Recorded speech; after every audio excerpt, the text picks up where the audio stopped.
15 meter by 10 meter. Sasablay yung kanilang pinagagawang swimming pool. So may kalakihan ng pool na to. Pending yung trabaho natin, yung target date. Bawal natin patayin yung return.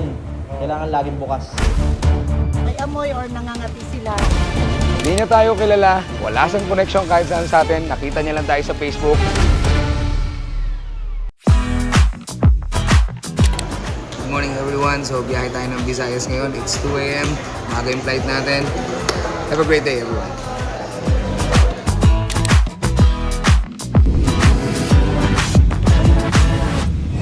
Welcome to Rojas City.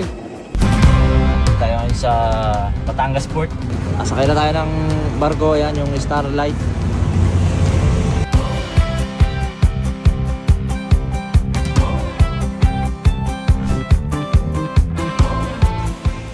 Maayong aga sa iyong tanan. Nandito tayo ngayon sa Marias Village Apple Farm dito sa Rojas, Capiz.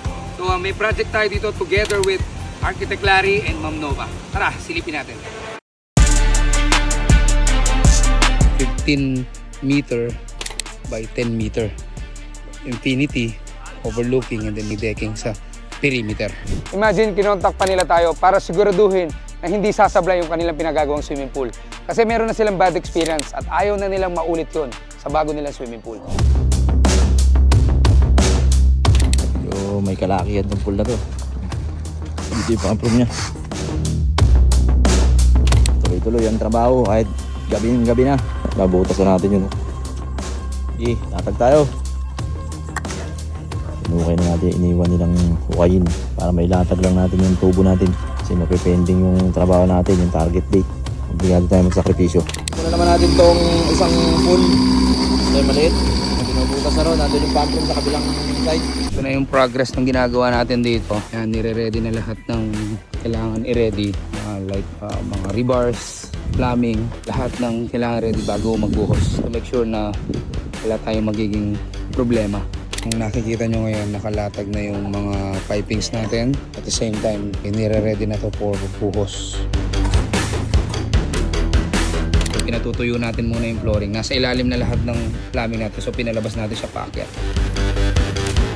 Ito yung mga sun filter natin ha. Ito nyo kung gaano sila kalalaki. And this is a fiberglass. So dead balls ka na, buhay pa to. Ganun katitibay itong mga to. Ganun ang label. 1.5 horsepower, 500 mm. Naglagay din tayo ng control box.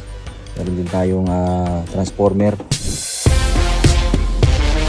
Ayan yung mga jets natin na naka-ready. Puro jets. Bagong dating natin yan. Pag umaandar na yan, ipapakita ko sa inyo kung ano magiging itsura niyan. So nakaabang yan, naka-ready yan sa plumbing. Natin yung gaano ka ayos yan, lalo na pagdating sa pump. So ayan, ito yung main pool. Tapos na tayo dun sa maliit na pool. Ito na lang yung natitira natin. So ayan, right now, ang ginagawa natin dito is curing na lang ng semento nito. Tapos na mabuhusan to. Siguro mga 1-2 buwan, tapos natin to.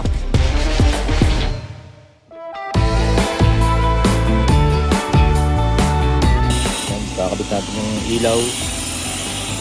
Mga return. Yan lahat red, blue, yellow. Yun, dancing light. Yan, lahat ng ilaw gumagana. Ang rules natin dito, bawal natin patayin yung return. Kailangan laging bukas.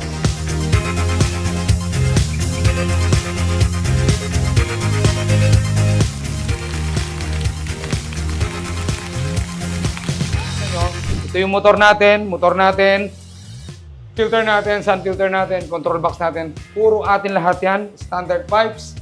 Lahat yan standard pipe. Ito yung nagustuhan ng kliyente sa atin. So kung nakita nyo, ito yung plumbing natin. Organized, madaling intindihin, madaling i-set up, madaling i-troubleshoot. Tapos pag nagka-problema, madali ring palitan. So yan ang kainaman ng standard. So kung nakikita nyo, ganun din sa mga fittings natin dito, lahat standard. Kaya walang ka-problema, walang kasakit sa ulo. Okay? Lahat yan, sarili natin brand. Ayos!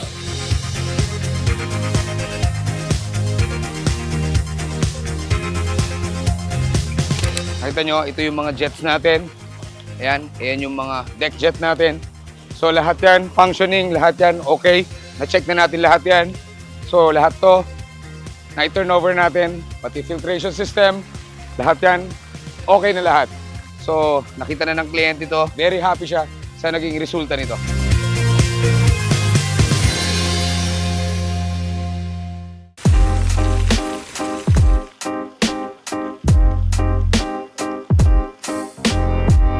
So ayan, ito yung kulay niya during gabi.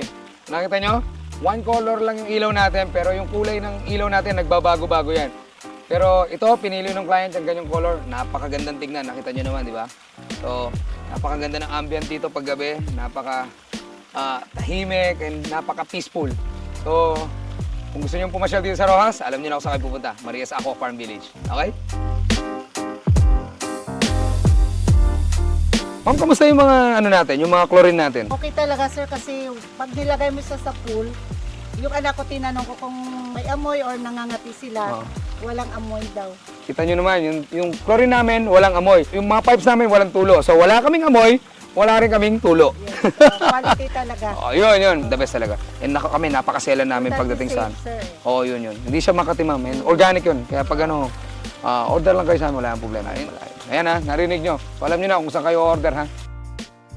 So, ganun katiwala sa atin yung kliyente. And by the way, hindi niya tayo kilala. Wala sang connection kahit saan sa atin. Nakita niya lang tayo sa Facebook. Ayun, kinontak niya tayo, pinag-visit niya tayo, tinanong niya kung ano magandang gawin. Nag-suggest tayo, and nag-umpisa kami sa design and plan. And there you are. Hindi pa tapos yung project pero binayaran na tayo ng buo. So, ganun sila katiwala sa atin. So, again, sa client natin, maraming salamat po. Nakita nyo ba yung mga ilaw natin? Yung fountain natin? Meron tayo lahat yan. So kung kailangan mo ng swimming pool equipment, swimming pool materials, plumbing and equipment, swimming pool construction, anything about swimming pool, even house construction, alam mo na kung sino hanapin mo. Yung sigurado at yung walang sakit ng ulo. At pag sigurado, alam mo na kung sino. Ito ulit si Tito Sai at your service.